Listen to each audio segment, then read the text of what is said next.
Fəsil 8. Allahın şeytana, şeytanın insana, insanlığınsa sanatizmə heç bir aidiyyəti yoxdur. Qızınız Günayan sanatistlərə qoşulduğundan xəbəriniz vardır? Müstəntiqin sualı xatirənin üzündə şillə kimi açıldı. Bayaqdan cansız əşya kimi dayanan bədəni birdən-birə dirçəldi. Qadının gözləri hədəqəsindən çıxdı. Səhv xatırlamırdısa, bir-iki dəfə bu haqda eşitmişdi. Bilirdi ki, həmin insanlar şeytana sitayiş edərək kütləvi əxlaqsızlıqla məşğuldurlar. Siz nə danışdığınızı bilirsiniz? Özünüzü ələ alın, xanım. Bir azdan tibbi ekspertizanın nəticələrini gətirəcəklər. Hadisə yerindəki təhqiqatı və cinayətin törədilmə üsulu bunu deməyə əsas verir. Üzr istəyirəm. Meyitin təhqir olunması, həm də bu cür üsulla həyata keçirilməsi rayonda ilk cinayətdir. Prokuror da mərhumun sanatistlərlə əlaqələrinin olduğunu qənaətindədir.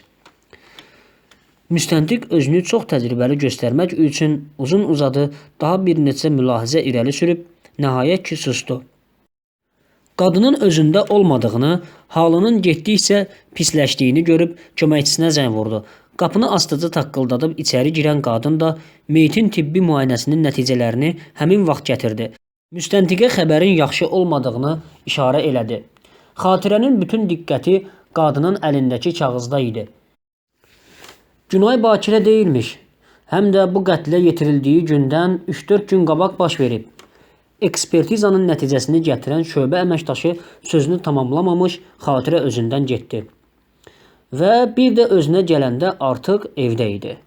Gözlərini açanda başının üstündə Rəşadı, bir az aralıda isə Aybənizi gördü.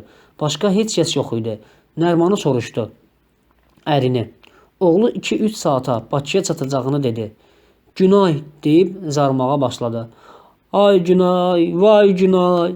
Hüzün çökmüş evdə bayaqdan bəri təkrar-təkrar eşidilən yeganə sözlər bu idi.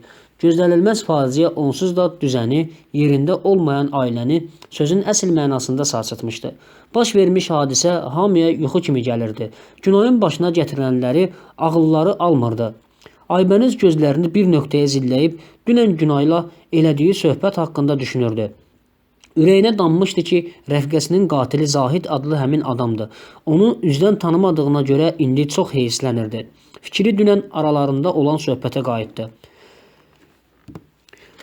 Yaxşı, bildim ki, adı Zahiddir. Heç olmasa şəklini göstər, mən də tanıyım. Şəkli yoxdur məndə, həm də indi olmaz. Günay inad eləmişdi. Adını dedim, şükür elə. Ay qız, deyirsən sənə dəli kimi aşiqdir. Birdən qaçırdar səni. Heç olmasa tapa bilək də.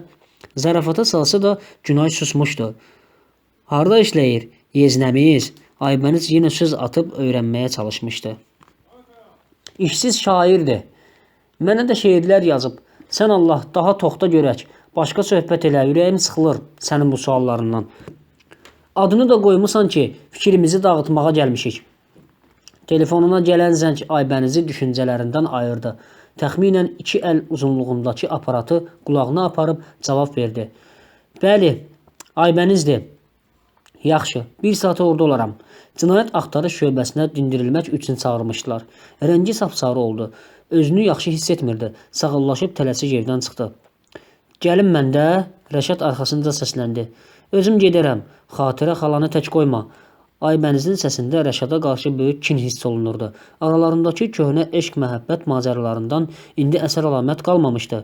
Günayın başını gətirilənlərə görə Rəşada nifrət edirdi. Səbəbini özünə belə sona qədər izah edə bilməsə də qapıdan çıxarkən hiss etdiyi təkcə bundan ibarət idi.